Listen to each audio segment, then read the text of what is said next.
just like in their first outing. But again, mahaba pa yung tabla na. So race to 3 sets tayo.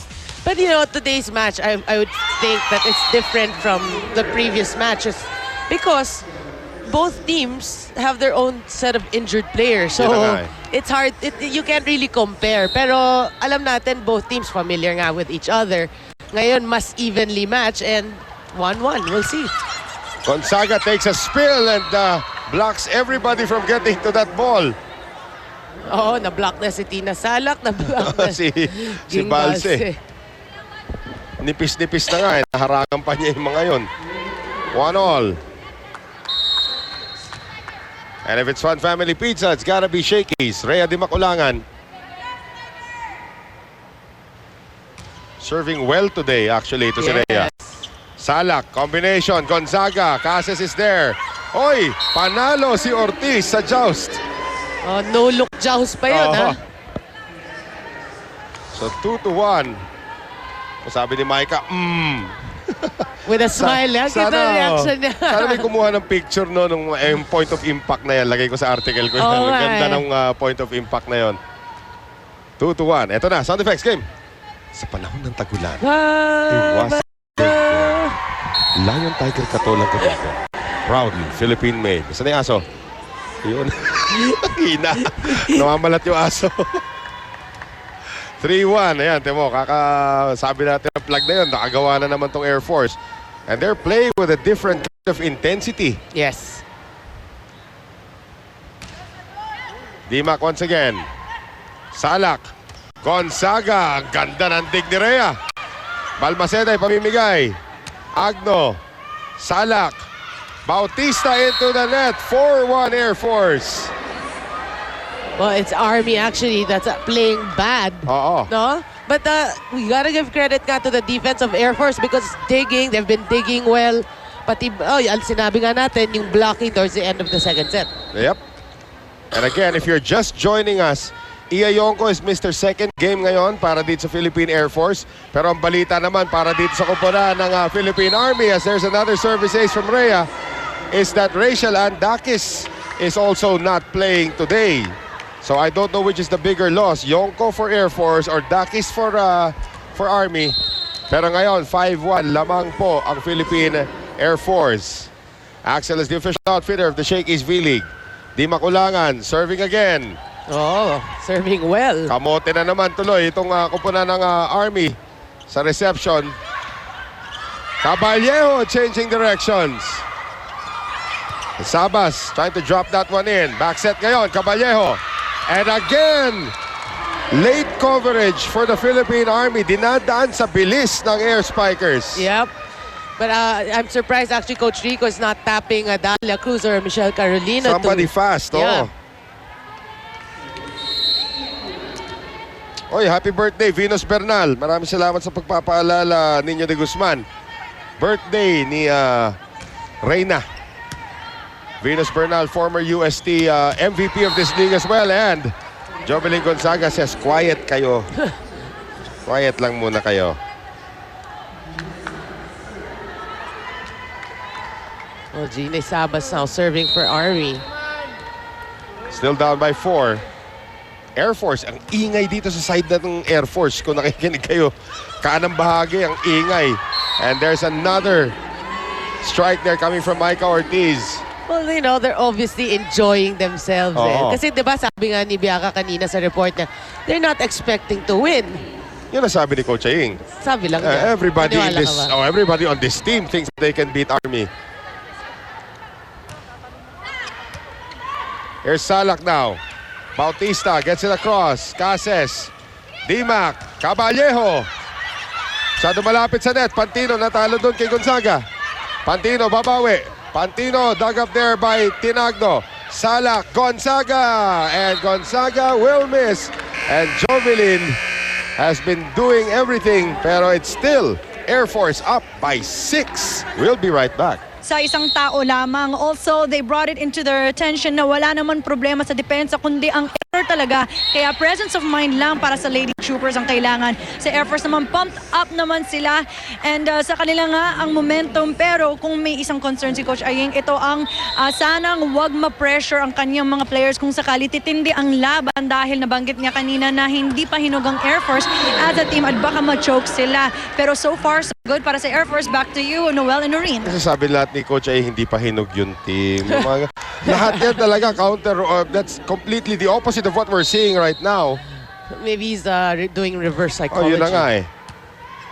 Here's Salak now, going over to Bunag. Salak again. Balse. Dimac. Cases, airborne again.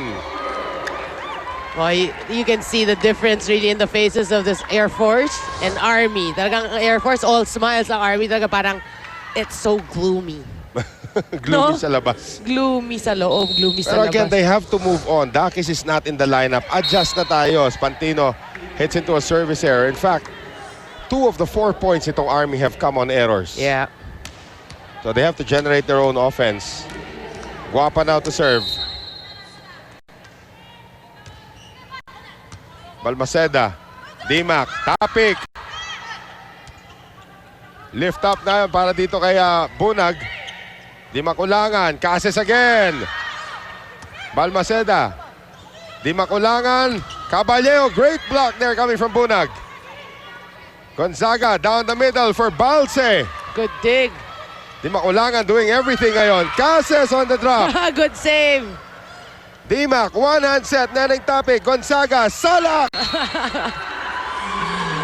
Oh, classic Tina Salak tips for you. Tina Salak, dati pong quicker yan. Kaya alam niya yung mga ganong klaseng gulang. Pero ang ganda ng save ni Joan Bunag Right. doon. Still a 5-point lead though for Air Force. Dimac, Cases, hulog. Angat na naman, Bunag, ipamimigay. Balmaceda, Dimac ulangan, combination, Caballero is a miss. Unforced error there for Air Force. Tumayo na si Coach Rico. But if you're Air Force, ayaw mo magkaroon masyado ng unforced errors because you don't want to give Army the Kahit second anong buwelo. life. Oo, kahit anong buwelo. Bawal pagbigyan ng kalaban. Cases. Nice block by Salak. Aabutan to ni Cases. Too near the net and nobody there. Errors na ang kumakain dito sa Air Force. Babasa tatapos kanilang kalamangan. Well, I like to say, every time you hit, there should be a purpose. Eh. Right. In that instance, Joy Cases was going to save it, pero to whom? Well, this is 4 straight points now para sa Lady Troopers. Lalim na naman ang tira doon ni Tina Salak. Cases. Dug up again by Bunag. Salak again sending it deep.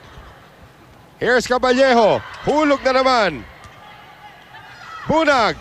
Nice block by Tapik. Good read, good anticipation. Air doing it with defense. 11-7. And that's, I guess, I have to correct myself. That was Judy Caballero. Oh. That's what yung ginagawa nilang depensa. Talaga, kita mo 5-0 sa blocks nung second set. Salak now. Balse, Balmaceda. Cases, yes! 12-7. But Air Force, they've been getting points down the line. May Cases, the official ball of the Shakey's V-League. 5-point lead, yep. Oo, yung floor defense ng Army, yung for the down the line, talagang wala. Well, Bunag tries her own version of down the line. Wala daw nakatapik. 13-7. Balik ulit sa 6 ang kalamangan. Biggest at 7 earlier.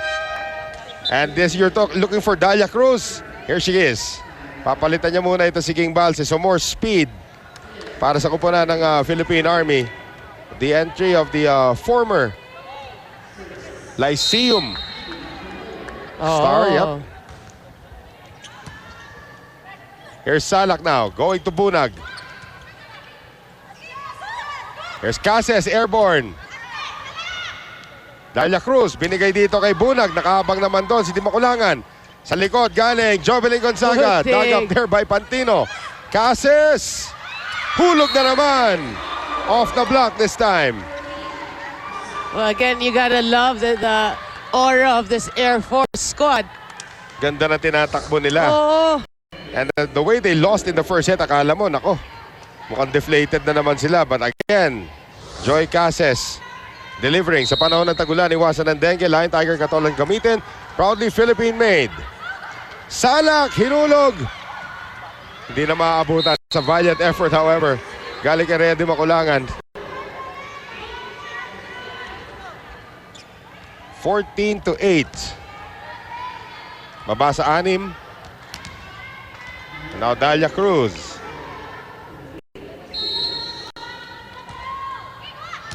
Cases. Tapping. Going the other way. Bautista is there. Bunag.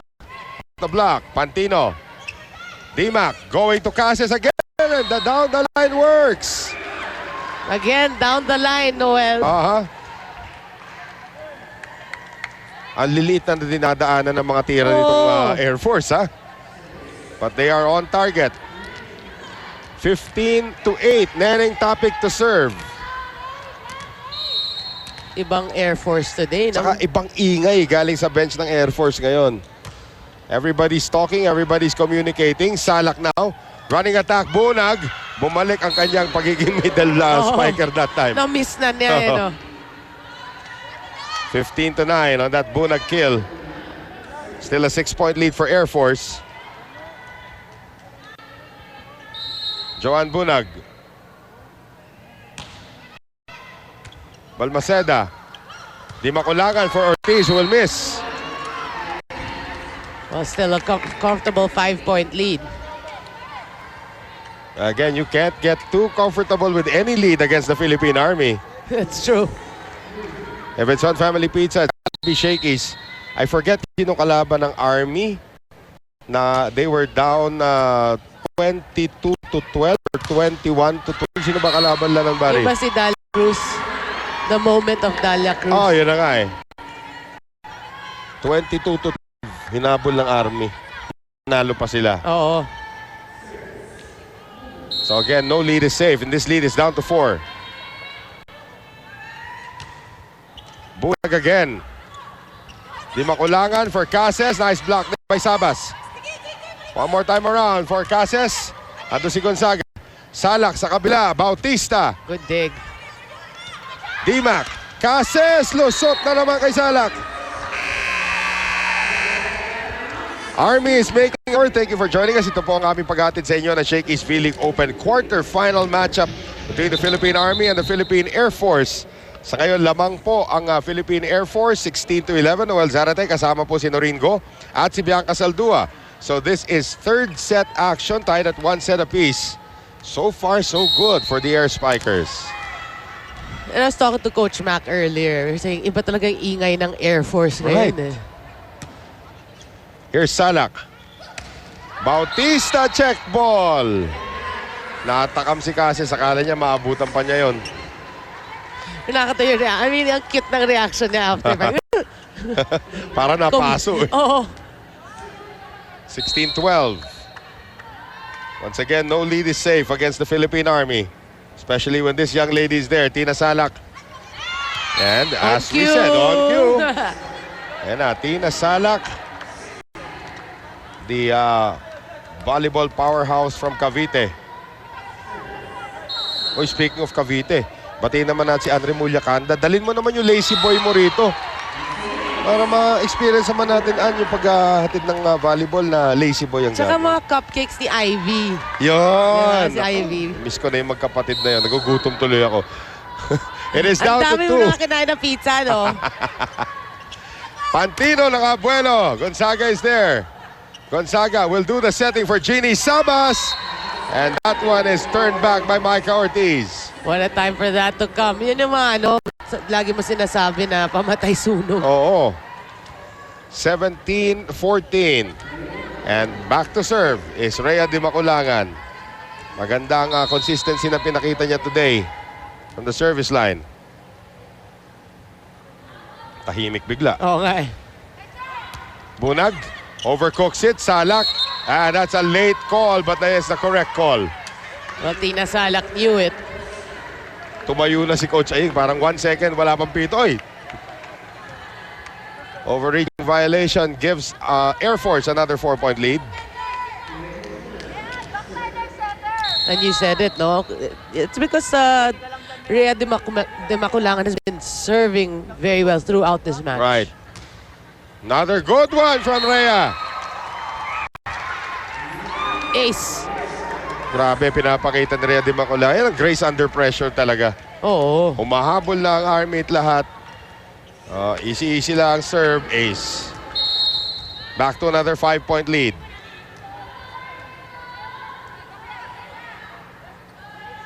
Dimac. Sabas. Salak. Bautista out of position. Pinalo pa rin. Caballero ay uhulog. And Judy does it again. All smiles pa rin para sa Air Force. Grabe manggulat niya si Caballero sa mga ganong klaseng hulog kasi hindi mo asahan eh. Mahilig siya manood. Minsan sabi Right. niya, matry nga yan. Mga centers. Si Pantino bumebuelo na sa kabila. 20-14. All of a sudden, a 6-point lead. Ano? It was down to 2. Dimac again. Salak. Sabas turned back by Ortiz. Salak sa kabila. Bautista nilusot kay Caballero. Boy, Army needed that point. And now Jeannie Sabas to serve.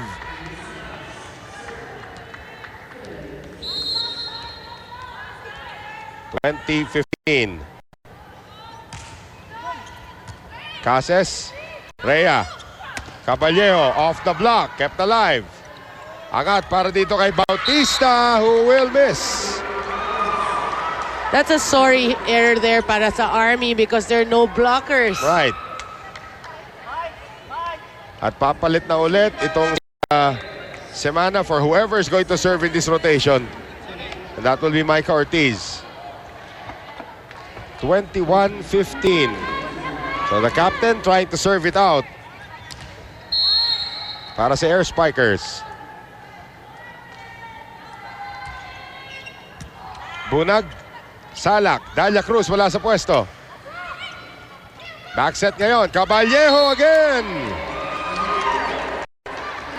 Boy, everything again working well for Air Force. Good reception, good setting, great offense. Timeout, Army. Guys, ang gagawin nyo dyan sa loob ng court, mag-enjoy. Wala namang pressure eh. Hindi naman namin kayo pinipressure para ang ginagawa lang namin, tinatama namin yung pagkakamali nyo. Dahil mali-mali naman, wala sa timing yung block natin. Yung receive natin, napakalayo. So wala kayong karapatan para sumimangot dyan. Mag-enjoy kayo dyan sa loob ng court. Mag-enjoy lang kayo sa loob ng court. Pressure yan eh. Tara, enjoy. So, hindi sila nag-enjoy. Oo. Eh, behind ka na 7, talaga mahirap mag-enjoy nun. Saka nagsimangot sila. Oo.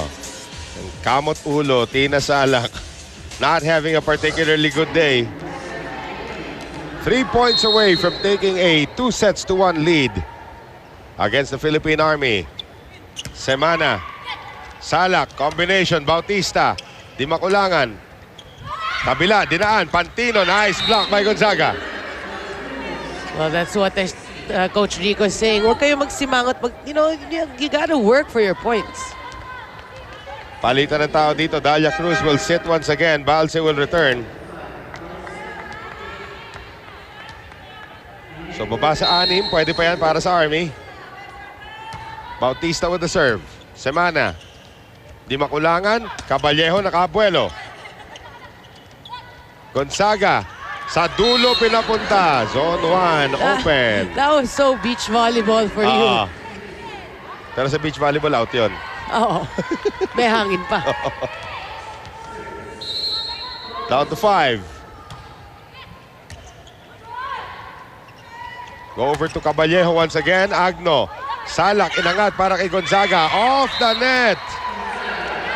Down to 3. I'll make that down to 4. Oh, itong Army lumalaban na naman. But it's, for me, it's up to Air Force also because they have the momentum to stop this momentum of Army. Right. Angat na naman, Caballejo. Tries to drop it. Sala, quick set. Balse, nandun si Semana. Caballejo off the block. Gonzaga. Sala, quick set to Balse again. Down to 3. And counting. Expect the timeout anytime soon. Pag nagdalawa yan, I would think Coach Aying is gonna press that buzzer. So Nene Bautista again. Sure serve lang kailangan ni Nene dito. Caballejo tries to drop it. Almost worked. Gonzaga. Second ball. Pantino. Sala, quick set. Nakahabang na si Tapik. Bunag. And that one goes out. No check ball. Well, what a time for that error to come. They needed that point. Oo. 23-19. 2 puntos na lang kailangan on the serve of Mayan Pantino. Pero dun, di ba, dun masasabi natin na namimiss ng Army si Dakis. Yun. Salak. Bunag. Almost dropped it in. Cases. And Agno kept it alive pero pasok na. 5 set points for the Philippine Air Force. A team who never thought they'd win. According to their coach at least. According to Time out, Philippine Army. Guys, kailangan natin tuloy-tuloy yung receive. Hindi lang galing sa service. Doon lang saka tayo magandang receive. Kailangan pag sa atake tayo na maganda. Ang nangyayari kasi sa offense natin doon pa lang, nakapako na ang paa natin. Hindi tayo makagalaw. Pinipilit natin abutin. Pero wala na eh. Ang tigas ng hita natin. So ang mangyayari, kailangan igalaw natin. Ha? Huwag nyo pilitin na gano'n lang ang gagawin mo.